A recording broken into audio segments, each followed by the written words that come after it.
तुम्हारी कोई फैमिली है जहाँ दोस्त घर वाले हैं? है नहीं थे। मुझे बचपन में मेरे माँ बाप ने अबंडन कर दिया था। मैं यतीम खाने में पला बड़ा, दोस्त नहीं बनाए, मगर कॉलेज में एक लड़की पसंद थी मुझे। एक हादसे में उसकी डेथ हो गई। चूँकि मैं ड्राइव कर रहा था तो खुद को ज़िम्मेदार समझने लगा। इस दुःख से निकलने में मुझे अरसा लगा, इसलिए ना शादी की ना दोबारा दोस्त बनाए। तुम झूठ बोल रहे हो। ज़ाहिर है मैं झूठ बोल रहा हूँ।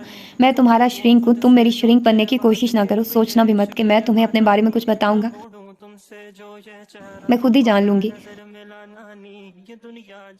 क्यों ना मैं तुम्हें एक और कहानी सुनाऊँ? तुम्हारी कमज़ोरी मैंने ढूँढ ली है।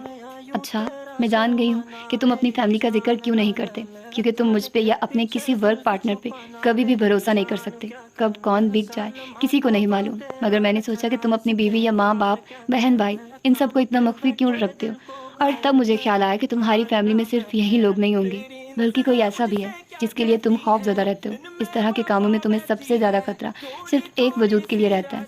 यू हैव अ चाइल्ड, बेटा या शायद बेटी, जो बहुत मासूम और कम उम्र है, और उसके लिए तुम डरते हो।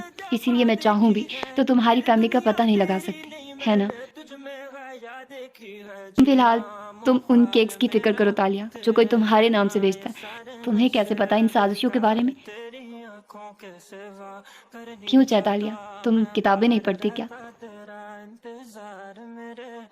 तुम्हें कैसे पता ये फ़िक्रा जो अल्फाज़ लबों पे टूट गए? दरख्तों का झुंड वीरान था, वहाँ कोई न था। किसी ख़्याल के तहत उसने अपने हैंडबैग के खुले दहाने में हाथ डाला। पहले खाने में रखा चेक भी गायब था। वो अपनी फ़ीस अपने तरीके से ले चुका था। उसने कहा था कि उसे पैसे नहीं चाहिए हैं, मगर उसने ये भी कहा था कि आई लाइव फॉर अ लिविंग। वो पुल के किनारे तन्हा खड़ी थी। जहान सिकंदर जामनी अंधेरे में गायब हो चुका था।